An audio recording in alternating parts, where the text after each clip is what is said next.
Hello, everyone. I'm Brandon Marcello. This is the Auburn Undercover Roundtable. I'm joined by Phillip Marshall, Keith Niebuhr, and Ronnie Sanders. As always, it's Iron Bowl week, fellas. Auburn, a massive underdog, 24-point underdogs at Alabama, the largest point margin since 2012. We know how that game turned out. This game seems to be a little bit different. Obviously, Auburn's a big underdog, but you don't get the sense this will be a 2012 type game, do you, Phillip? No, definitely not. That team had checked out.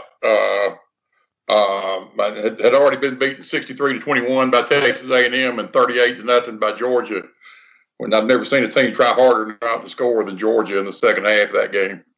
It doesn't seem to me that it's in this team's DNA just to say to heck with it. We're not going to play. I don't see that. I think they'll play hard, and I think it is as it was discussed some Tuesday. I think it is to their benefit that the last time they played that team, they won, and that's just natural. That gives you confidence that hey, we can play with them. So no, I think Auburn will play very hard. I think it would take a strange turn of events for them to have a chance to win, and they could play very hard and still get beat badly, as Alabama has beaten everybody badly. Yeah, I think the stat is that Alabama's only lost 3 games at home since the comeback game back in 2010, and one of those games was obviously against Ole Miss, and Ole Miss at the time, I think they forced like 5 turnovers in that game. Yeah. Something crazy. Yeah. So that's kind of what you need. And they had a tip pass that became a big play touchdown or something too, as I recall. I think for Auburn to have a chance to win, it would take some things like that to happen. I mean, if you turn the ball over 4 or 5 times, I don't care who you are, you're putting yourself in harm's way. But they've shown no tendency to do that. Some people like to make the argument, hey, it's a rivalry game. You never know what to expect. But in this series, you pretty much kind of know what to expect when a team is a big underdog or a favorite. Yeah, there's been very few times. The underdog has won, but it's usually been an underdog like Auburn in 2013, for instance, when Auburn was a very good team, obviously. And but in a game like this, Auburn was I want to say a 16-point underdog in 1972 and won, but that Auburn team had lost 1 game. They tell me Auburn was a big underdog in 1949, but believe it or not, I was not at the game. So,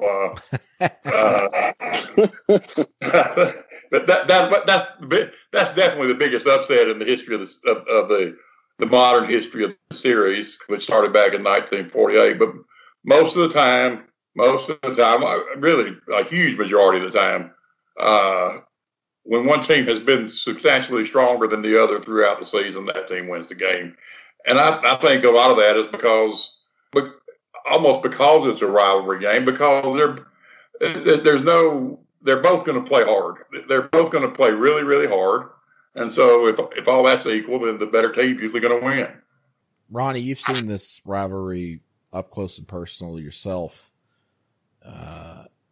This Alabama team listen, what Nick Saban's done is remarkable at Alabama, but this Alabama team even seems different from some of the ones he's had over the years. This one, I don't know if you can really specify a weakness other than the kicker.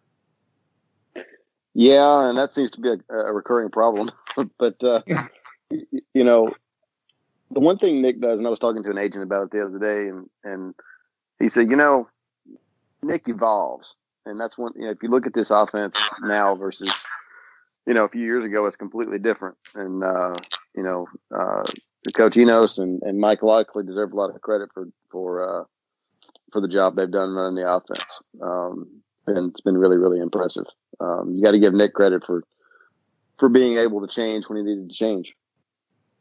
He's done that twice, really, Roddy. He did it when Lane Kiffin went there, and he complained about the up-tempo offenses, and then when he didn't get that done, he's joined them, at least part-time.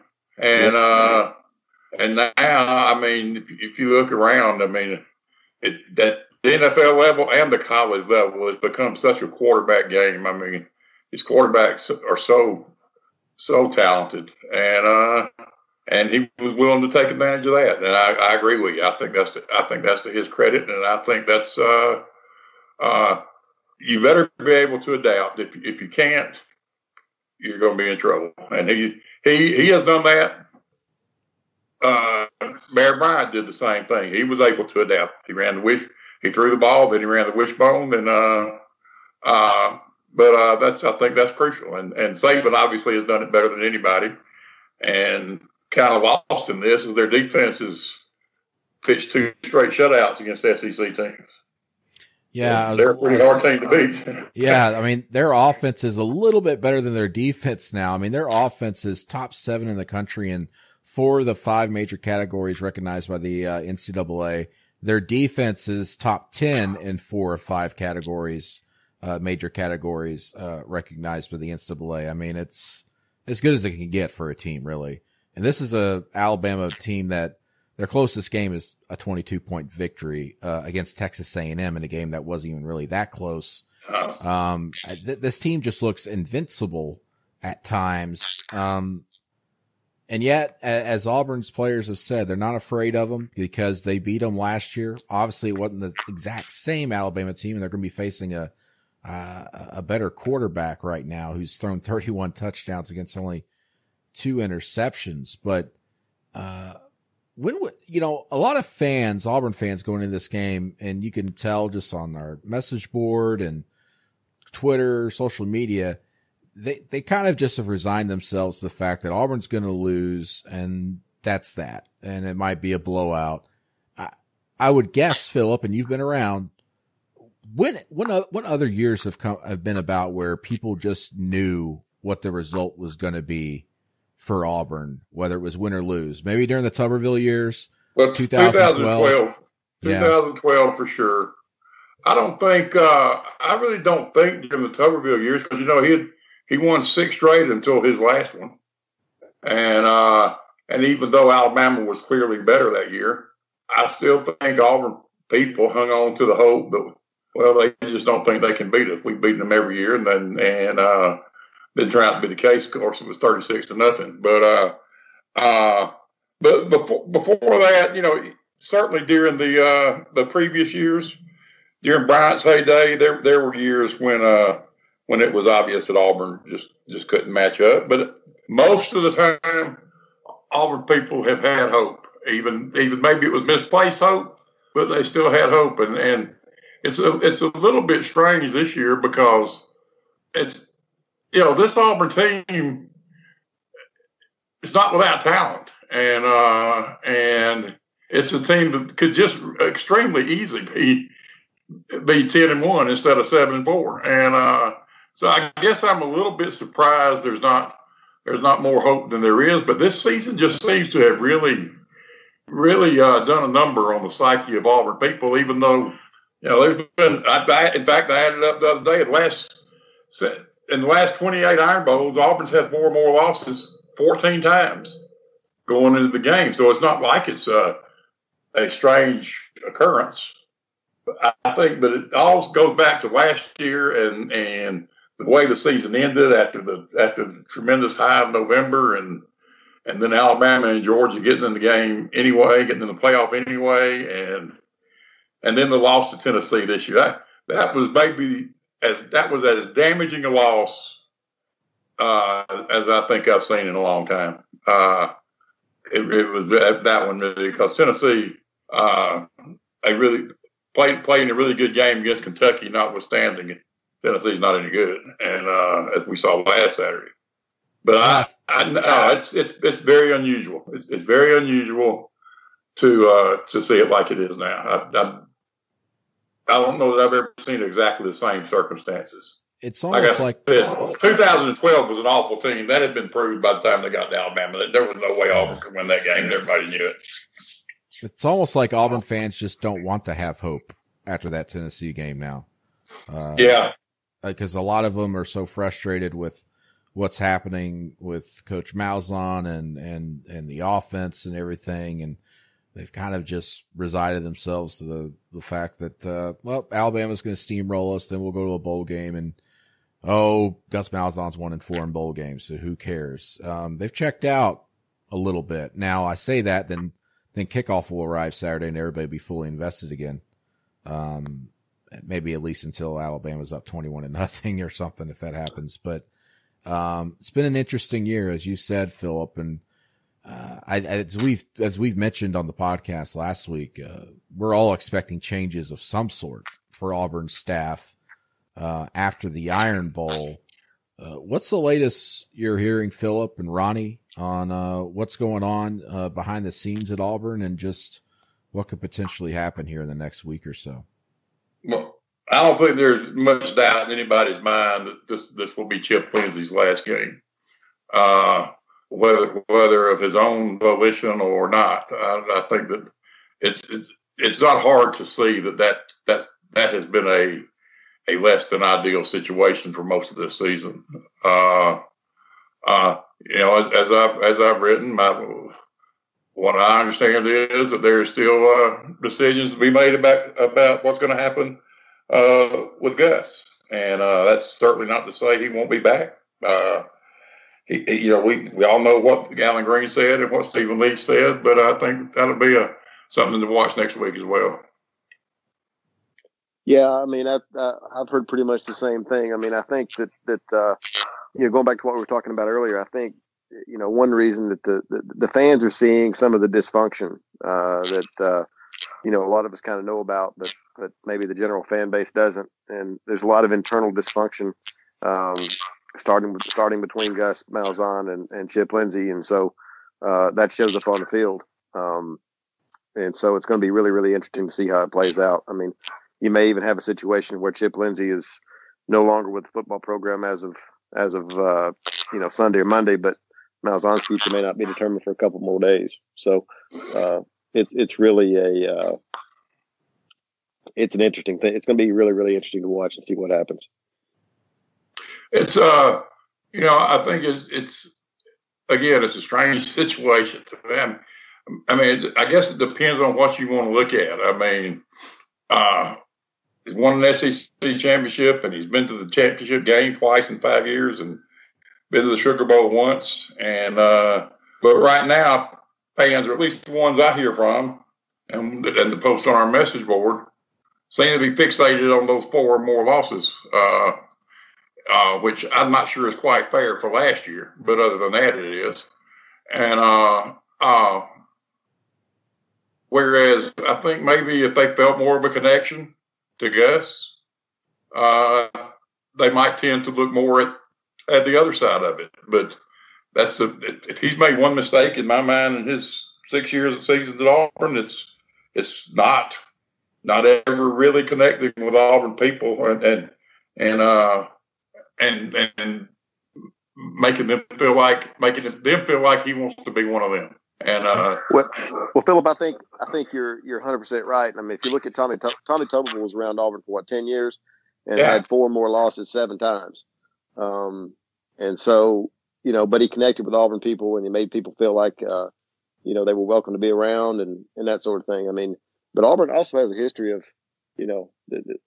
this is a place that fired Gene Chizik 2 years after winning a national championship, and Terry Bowden won 70-some-odd% of his games, and he got fired. I mean, I was on the staff I was in school in 1997. We won 10 games, lost to Tennessee by 1 point in the SEC championship game, and 6 games into the next season, we were all out of jobs. So, it's a volatile job, and anybody who takes the job probably knows that. I look back at 2003, Ronnie, and at that point, it was also Tuberville's. It was after his 5th year, and he had not accomplished nearly as much as Gus did in his first 5 years, and led by the then President William Walker, they were prepared to make a change and hire Bobby Petrino, and the word got out, and Auburn people didn't feel like Tuberville was being treated fairly, and they really, really liked him. And they just basically rose up in protest and really stopped it. They really did stop it. And but they nobody's going to do that for Gus Malzahn right now. No, they're not. They're not. I think the only person that'll stand up for Gus Malzahn is Christy Malzahn at this point. Well, he's really done a disservice to himself. But Auburn's a place. It's every place has its quirks, and you really have to make a connection with Auburn people. And like Phillip said, he's really failed to do that, and I think it's really, really hurt his chances of coming back next year. You know how he could have fixed this? And we all have talked to Tommy Tuberville. I remember having a conversation with Tommy Tuberville a year or so ago at Byron Smokehouse. And the thing that could have fixed most of this is if Gus just simply, for example, went to Byron Smokehouse and ate breakfast once a week. Yep. Go there and interact with fans, shake hands, glad hands, say hi to people, see how they're doing. Do that once a week. Spend an hour of your day going to go eat breakfast at Byron Smokehouse or anywhere, and you would endear yourself so much more. But he's kind of this different new breed of coach that doesn't want to deal with that, and he's always been like that. And listen, I've mentioned this before. Gus Malzahn has never dealt with like complete failure ever in his life. I mean, he has one losing season in his entire high schooler coach and college coaching career, and that happened in his first year as a high school coach. So he doesn't know what it's like when everybody's really against you, and he hasn't felt that until he was here at Auburn. And I think it's probably too late for him to adjust, because I think he tried to pivot this summer and be more outgoing and doing stuff with the media and things like that, but he didn't do it with the fans, and he's cut himself off from the fan base a little bit. Yeah, I think part of what's happened is and not only on the field but off. I mean, Nick Saban doesn't have to be nice because he's winning national championships, but Malzahn has failed to adapt on the field and off, and I think that it shows. It shows in his record, and it shows in the space that he finds himself right now. Yeah, I don't know. It's hard. You can't be inside somebody's head. I mean, Gus Malzahn is a good guy. He's a good guy, and in the right setting, he's an engaging guy. At least I think so. But he never lets the fans see that. He goes to speaking engagement and says his piece and gets out the back door as fast as he can. And it's hurt him. You get to a point you need friends, and you look around, you don't have any. Well, the Iron Bowl is Saturday, 2:30 p.m. Central Time on CBS. It is going to be an interesting week, an interesting month heading into the bowl game. We're all expecting staff changes of some sort. At the very least, Chip Lindsey stepping away himself or being forced out. And then, of course, maybe things aren't done with Gus Malzahn. Just keep it on auburnundercover.com. As everybody knows, this is Auburn. Anything's possible. Yeah, I want to be very clear about myself now. I've never said, and I'm not saying that Gus won't be back. I think there's a very good chance he'll be back. But I just don't. I think that if I was him, if I was Gus, and of course this huge buyout plays into everything. But the Gus I know that decided it was time to get out of there in 2011 and got out and took a $500,000 pay cut to go to Arkansas State, would probably look around at this situation and say, I'm going to go find me another job. But the buyout kind of changes everything. So it's going to be interesting. Another thing that changes things a little bit is that there aren't a lot of jobs that are going to be open this year. You look around and North Carolina might open, Louisville's open. USC might open, which he couldn't get. There just aren't a lot of jobs out there that are going to be open. That Colorado's open. Colorado's open. But I'm just not. I don't think he can get any of that. I'm not sure he can get any of those jobs. So the question is if he's willing to take a much lesser job, making a lot less money. I guess that option's there. But I think probably the best thing for him to do would be to go in and, if he's miserable like he was before, then he probably ought to go in and negotiate a buyout and walk out the door. His time to leave was last year. Sorry about that, guys. I think he could probably get the Colorado job if he really wanted it, right? I don't, but I could be wrong. You don't see Gus Malzahn up in the mountains and Mile High and getting along with everybody and skiing and having a grand old time. Maybe Keith knows something I don't know. I don't know. I don't know anything. I'm just looking at the landscape of the Pac-12 and saying, if you're Colorado, you get a couple options. You get a guy in his last run who's been successful somewhere else, or you try to get a young up-and-comer. And they've tried both before. And unfortunately for Colorado, there's really only been one guy that's won there in my lifetime with any consistency, and that was Bill McCartney. But so, you look at that job and you think, okay, Gus Malzahn, are they going to get a guy that's better credentialed than Gus Malzahn that's still relatively young? And I wouldn't think so. And then you think, well, his kind of offense is probably more suited for that out there than the one he's in. You know what this reminds me of? Bill Curry at Alabama in 1989 went into the Iron Bowl 10-0 and lost the Iron Bowl and lost to Miami in the Sugar Bowl. But Alabama fans had checked out on him, and they didn't want him back. And whether he would have been fired or not, I don't know. I believe he would have. But he ended up leaving Alabama and announced he was leaving Alabama to take a job at Kentucky, which that very clearly is not something that you do. And this is a very, very similar situation to that, and that when you lose the support that you need, it's very difficult to put it back together. I'm not saying it's impossible, but it's very difficult.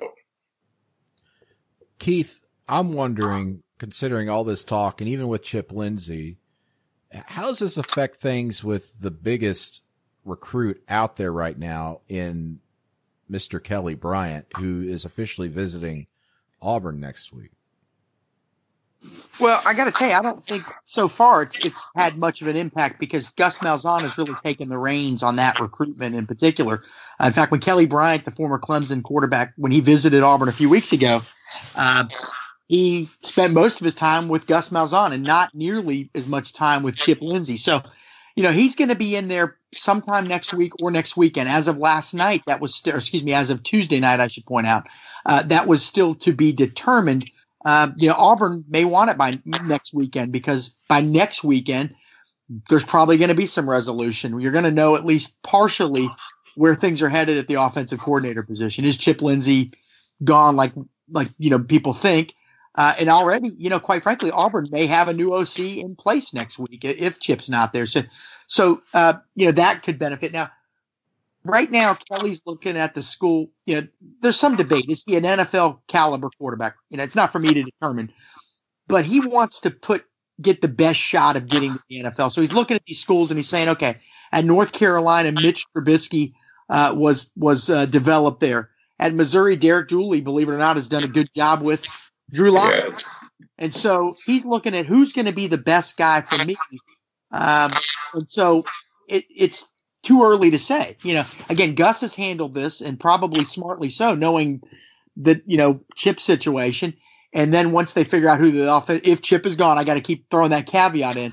Once it's determined if he's gone, who the replacement is going to be, it's going to have to be quick probably for Kelly Robinson's peace of mind because he's going to announce December 4th. But I think Ronnie's heard the same thing. Missouri and North Carolina and Mississippi State are the other teams involved. A lot of people think Missouri may be the team to beat. Some people think North Carolina may be the team to beat. So Auburn's going to have to have a really good visit with Kelly and his parents next week. But also, he wants to know who that OC is going to be, who's going to develop me and get me to the next level. And if that speculation about Hugh Freeze comes, that's probably we'll have to see. Yeah, I've heard that. I talked to several coaches, and everybody seems to think that Auburn is in it, pretty pretty significantly. I mean, nobody would be surprised if the kid ends up at Auburn. North Carolina feels really good. So does Arkansas, by the way. But both those places would not be surprised if he ends up at Auburn. Well, it's my information. Arkansas is pretty much not really as relevant in this as people thought. In fact, people connected to Missouri feel that way. People at Auburn feel that way. So it's interesting. I think Auburn's got a shot, but there's so much to be determined at Auburn. So how could any of us project him to Auburn right now, not even knowing who the offensive coordinator is going to be? Right. Oh, if he goes to Arkansas, he needs to make sure he doesn't flirt with any dance team members from some other team. I think, and I know, I think Arkansas, again, I keep hearing that they're probably not in it, that proximity is really going to hurt them. And that's a little bit of a surprise to people because his relationship with the head coach there who recruited him to Clemson. But it really looks like they're on the outside looking in right now. Well, they're so bad. That would have to give you a little bit of pause. They just really don't have many players. Well, people say, why would he be looking at North Carolina? They're bad. But, Ronnie follows that program closely. They've had a lot of close games. Again, they did have some success, great success with Mitch Trubisky, who was the number 2 overall pick in the 2017 draft. And they're telling him, look, all the guys on the team. You're from the Carolinas. You're the missing piece to us winning 2 games instead of 8 or 9. So he's buying into that. Again, Missouri, he's looking at that situation and saying, Derek Dooley only had 1 year to work with Drew Lock, and Drew Lock has had an outstanding season. And if that's the case, I could come in and I could maybe pick this thing up in a year. Of course, there's been some suggestion. I think Ronnie's heard this too, that maybe Derek Dooley, that some NFL teams may be looking at him. And then you have Mississippi State, which loses Nick Fitzgerald. And Kelly Bryant is a guy that runs maybe not quite as hard as Nick Fitzgerald, but certainly can get more yards on the ground. And then, quite frankly, he's probably more of an accurate passer than Nick Fitzgerald. And he's really bonded with the players there. So I think those 3 programs in Auburn probably have the best case right now. One funny thing, he was going to visit Miami this next weekend. He was going to officially visit Miami, and he canceled that visit instead to visit Auburn for a second time with his parents. But over at Mississippi State, they were under the impression that Auburn was sort of out of it, that he wasn't even going to visit Auburn again. And I think they were surprised that not only was he going to visit Auburn again, but that was going to be an official visit, and the Miami visit was off. So maybe Auburn undercover is in this more than people think. But again, I think those are the 4 teams to really focus on. Missouri's a real dark horse here. Real dark horse. Quickly, basketball. You went and saw Turbo Jones, Keith, on Wednesday for his signing ceremony. What kind of kid is Auburn getting on the basketball court? Tyrell Turbo Jones, a 6'1" point guard. He's listed as a combo guard, but he's a point guard. Make no mistake about that. 16 points, 8 assists a game for Orlando West Oaks Academy. And I grew up down in Florida, and back in the day, 25 years ago, the public schools had all the talent, but that's really no longer the case anywhere in the country. Orlando West Oaks Academy is a school that is putting guys in the NBA, putting guys major colleges. In fact, St. John's, who did they play the other night? St. John's played somebody, and there was a guy from West Oaks on both teams. So it's a great program. He's got right around a 3.0 GPA. Nobody had anything but praise to say about him. And also, I should point out, because West Oaks Academy does not play in Florida High School Athletic Association, they play in a separate association. They could play basically a much deeper schedule, a larger schedule. They could play anybody they want, and they can go out and kind of get guys. And he's from Tallahassee. He's not from Orlando. So he left home essentially to go play at this school. And so he's a mature guy. In other words, he's already left home. He's not going to get to Auburn and be shell-shocked by the experience of getting away to college like the 4 of us were. He's already done that. And very popular kid. Bruce Pearl's going to get a lot of credit here, and he should. But the guy that you all know well, I know Phillip and Brandon, Coach Flanagan, really deserves a lot of credit. Where was he at before? Arkansas Little Rock, correct? Right. Yeah. He was the head coach there, yeah. Yeah, when he was at that school, he was one of the first people to recruit this young man when he played at Tallahassee Leon High School, which is one of the oldest high schools in the South. And so he built that relationship early. And when he ended up at Auburn, when Coach Flanagan ended up at Auburn, they already had that relationship. And that really opened the door for Bruce Pearl to then come in. He told me today, he said, look, Auburn really wasn't recruiting me that hard until Coach Flanagan got there. He he was excited to be at Auburn. I was excited he was at Auburn. And then things kind of fell into place. And, guys, as well as Jared Harper's playing, is he going to be on the team next year? And this is a young guy that can come in and probably play in year one. He's a level-headed guy, I can tell you that. Now, is he going to be as good as Jared Harper? No, but at least not right away. But the hope is that down the road he's going to be a high level. He's highly confident, and the coaches at his school think he's in that the same mold as a Jared Harper. We'll see. And the Auburn basketball team, as we're recording this, they haven't played their final game in the Maui Invitational against Arizona yet. They played Duke very tough. They did not quit in that game despite starting slow in the first and second halves. Jared Harper was just absolutely on fire in the second half, hitting 5 3-pointers, and Auburn lost that game 78-72. And as we're recording this, the final the championship game's going on at the Maui Invitational. Gonzaga has a double-digit lead on Duke right now and has been leading by double digits for most of the game. Duke's trying to make a comeback, so who knows what's going to happen. But Phillip, this Auburn team is something special this year. I believe it is. I was interested to hear Bruce after the game last night, and while he expressed pride that they obviously never gave up the fight, he wasn't happy. He really thought they should have won, and I do believe this team is something special. And last night I think was the first time, or Tuesday night was the first time that Austin Wiley has really asserted himself.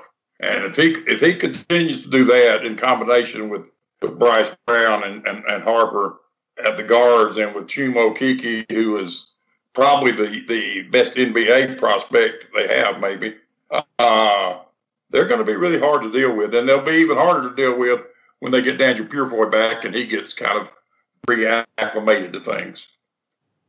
If I could say something, guys, it's not just you guys are the basketball groups here, but it's not just that they have talent. It's now they have experience against an elite team. I read somewhere Duke, when they played Gonzaga in the championship of the Maui event, that was their third top 10 opponent already this year. So they have that experience. Not only does Duke have great players, but they're so used to playing against that level of competition. Now, these Auburn kids played against the high-level competition in high school at the AU level, but not like this. So they're only going to benefit from playing these types of games. Arizona, that's another program that is used to playing in 5 to 10 elite-type games each year. So just Auburn playing Arizona, that's going to benefit them in the long run. It's not always about talent. It's about knowing that you belong, having the experience against those great teams, and it's going to be fun to watch them progress. Yeah, one of the interesting things about college basketball is that these kinds of games, they do nothing to hurt you, whether you win or not. They do nothing to hurt you. They only help you, and I think Bruce is very smart. That this, he's always scheduled tough, but he scheduled significantly tougher this year, obviously because he thought he had the team that could handle it. Yeah, it's going to be interesting to watch. We'll obviously know more, you guys, by the time some of you listen to this. The Arizona-Auburn game will be final. Bruce Pearl made no secret, even before they went down there, that he wants to be 2-1 heading back home to the mainland. And to do that, they've got to beat Arizona tonight, which should be an entertaining game, considering how Arizona played Gonzaga in the first half Tuesday night. Now Gonzaga is whipping up on Duke, at least at this moment. Quite surprising result right now. Maybe Duke's tired from last night. Who knows? But this basketball team will come back home. They play 3 straight home games, and then they'll go to UAB on December 15th, and that's when Daniel Purefoy will be eligible and to make his return to the lineup somehow, some way, off the bench, I'm sure. And I would think, Austin Wiley's not in the starting lineup right now, but he will be probably at that point. I would think, yeah. And as you said, Phillip, Wiley was pretty good last night, Tuesday night. He had 17 points, 9 rebounds, did pretty well defensively. Hit the one knack on him has been foul trouble. He didn't get in foul trouble against Duke.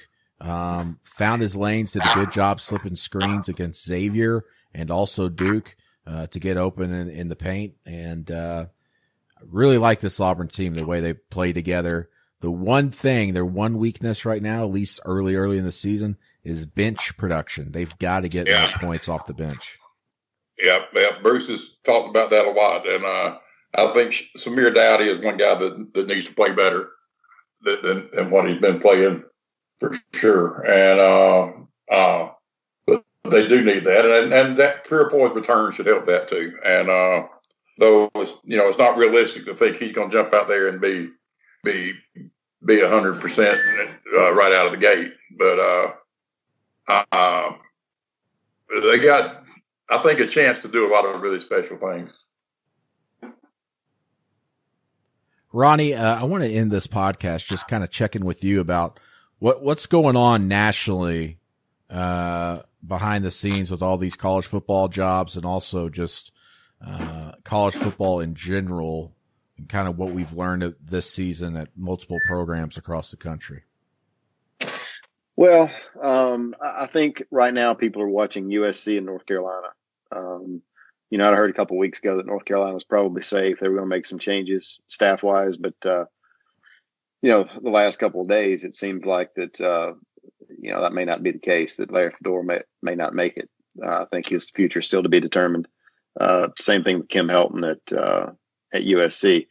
If neither one of those jobs open, they're just not going to be a lot this year. You've got a new athletic director at Vanderbilt, so nobody really knows what's going to happen with Derek Mason. If they get to a bowl game, I just can't imagine them firing him.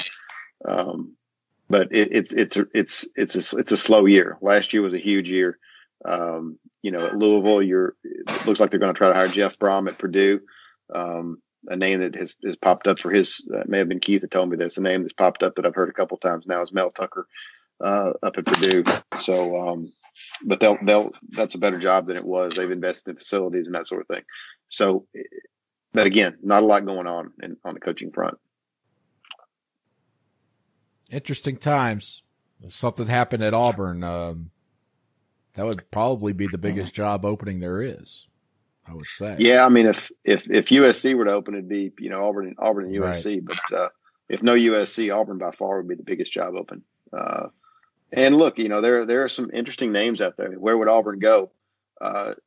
You've got an AD who's new. Nobody really knows where he would go. And Phillip could speak to this more than I could, but I'm assuming that Alan Green's going to have, if Malzahn is let go, I'm assuming that Alan Green's going to have, he's going to run the search, and this is not the days of Bobby Louder. I would assume that. I don't know, but I would assume that. He would have to. You can't. Well, at least it makes sense. I mean, you can't. I mean, he came in.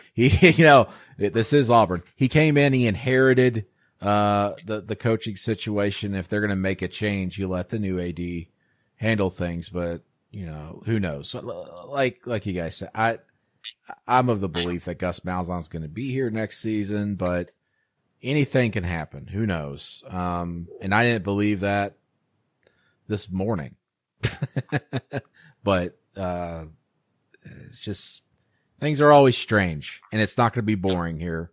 Over the next month, we'll have you covered at auburnundercover.com, not just with the Iron Bowl and football and Gus Malzahn, Chip Lindsey, and everything going on there with players. Of course, the basketball program, the team, as they ramp up toward a SEC conference schedule. Of course, that's still a month away, but they've got some big non-conference games actually still left. UAB, NC State, and of course Arizona, which will be over with by the time some of you listen to this. And then recruiting, Kelly Bryant making his decision, I believe, on December 4th, sometime in early December. Will that quarterback come to Auburn and help save this offense for Auburn? Because it certainly looks like Jarrett Stidham is on his way out as Auburn's quarterback. So much to cover, so much to go over, and we will be on top of it at auburnundercover.com. Thanks for joining us this week on the Auburn Undercover Roundtable.